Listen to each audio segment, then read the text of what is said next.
Assalamualaikum warahmatullahi wabarakatuh. Saya Hafid Mahmud dari kelompok 6. Saya akan menjelaskan apa saja cabang-cabang bahasa Arab, yaitu ada 2 dalam pengajarannya. Pertama, teori kesatuan, dan yang kedua, teori cabang. Saya akan menjelaskan tentang teori kesatuan. Teori kesatuan dalam pembelajaran bahasa berarti bahasa dipandang sebagai satu kesatuan utuh, bukan bagian-bagian yang terpisahkan. Maksudnya apa? Menurut teori ini, belajar bahasa akan lebih efektif jika semua aspek bahasa diajarkan secara terpadu atau secara satu. Artinya dalam pelajaran, murid bisa sekaligus belajar membaca, menulis, tata bahasa, menghafal, dan berbicara. Dengan begitu, murid tidak merasa bahwa belajar bahasa itu susah karena ada bagian-bagian yang terpisahkan. Melainkan dalam teori ini, yaitu mempelajarinya dalam satu kegiatan pembelajaran. Oke, saya akan melanjutkan pembahasan. Teori kesatuan dalam pengajaran bahasa bertumpu pada 3 dasar. Pertama, dasar-dasar psikologis, yaitu memahami situasi yang diwakili topik secara keseluruhan terlebih dahulu. Maksudnya ialah memahami secara utuh dulu, maksudnya umumnya, baru detailnya.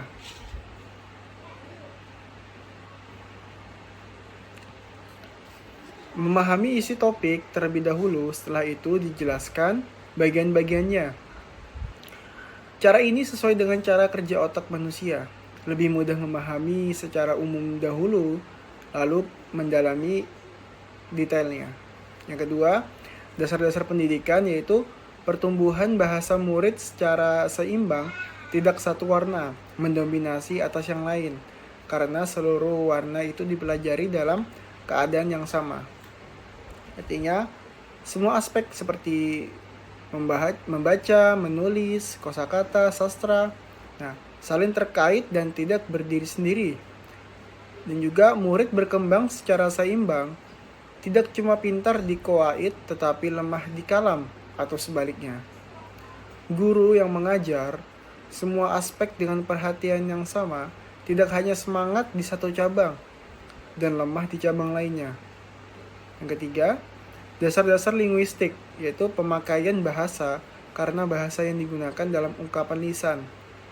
Yaitu artinya teori ini sesuai dengan hakikat bahasa itu sendiri, yaitu berbicara langsung dengan bahasa Arab.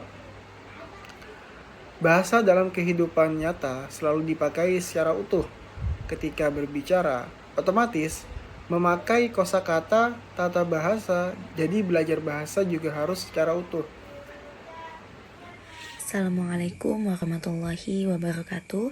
Perkenalkan, nama saya Laisa Salsabila Alsifa dengan NIM 231123445 dari PBA 3 semester 5.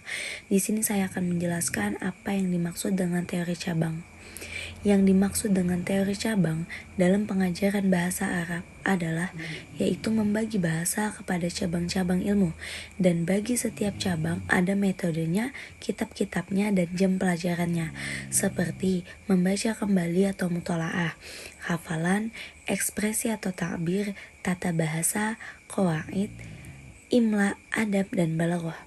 Dan untuk menerapkan teori ini, maka setiap cabang dipelajari berdasarkan metodenya masing-masing pada jam khusus yang telah ditentukan dalam jadwal pelajaran.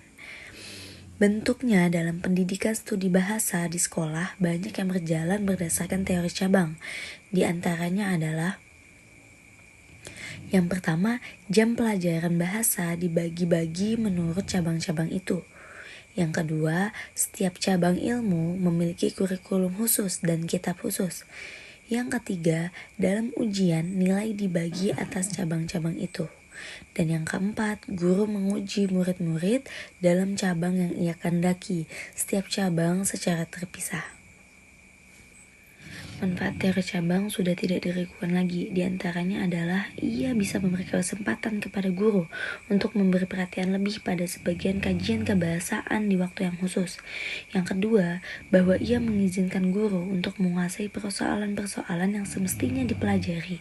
Sebab teori kesatuan mungkin tidak bisa memberi peluang yang cukup untuk memberikan perhatian yang dikehendaki bagi semua mata pelajaran dalam kurikulum.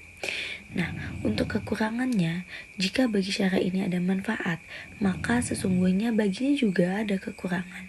Di antaranya adalah bahwasannya di dalamnya ada perpecahan bahasa yang mana merusak hakikatnya dan mengeluarkannya dari sifat asalnya, sehingga membawa kepada terpecahnya pengalaman berbahasa yang diperoleh murid, dan hal itu menjadi sebab kelemahan mereka dalam menggunakan bahasa pada situasi hidup yang membutuhkan.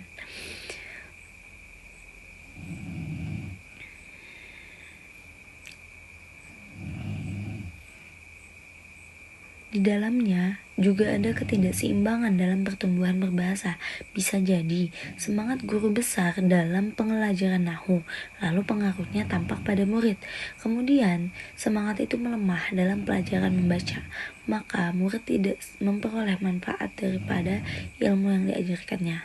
Pada akhirnya pertumbuhan bahasa mereka tidak seimbang karena pengaruh ketidakstabilan, dan ini sedikit kesempatan untuk berlatih ekspresi dan ruangnya menjadi sempit. Padahal ekspresi adalah buah dari semua kebijakan yang ada di bahasa. Hubungan antar cabang bahasa yaitu adalah hubungan yang hakiki, yang alami, karena semua cabang bahasa saling membantu dalam mewujudkan tujuan asal bahasa, yaitu menjadikan murid mampu menggunakan bahasa dengan benar dan baik, yaitu untuk menyampaikan pemahaman maupun untuk memahami. Dan selanjutnya saya akan menjelaskan secara ringkas tentang hubungan antar cabang. Yang pertama adalah membaca kembali atau mutolaah. Di dalamnya ada latihan untuk ekspresi, perasaan bahasa atau tazawuk, penggunaan bahasa dan imla di samping latihan membaca dan pemahaman.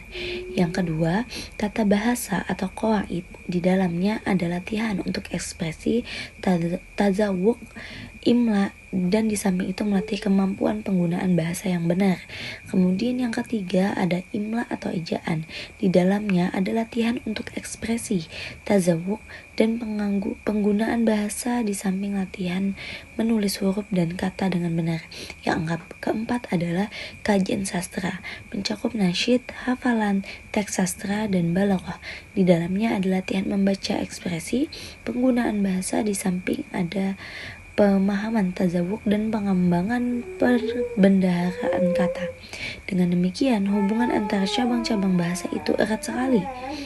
Dalam satu pelajaran bahasa Arab, mungkin kita tidak dapat mencakup lebih dari satu cabang sekaligus, sehingga tercapai berbagai manfaat kebahasaan dari sisi yang beragam.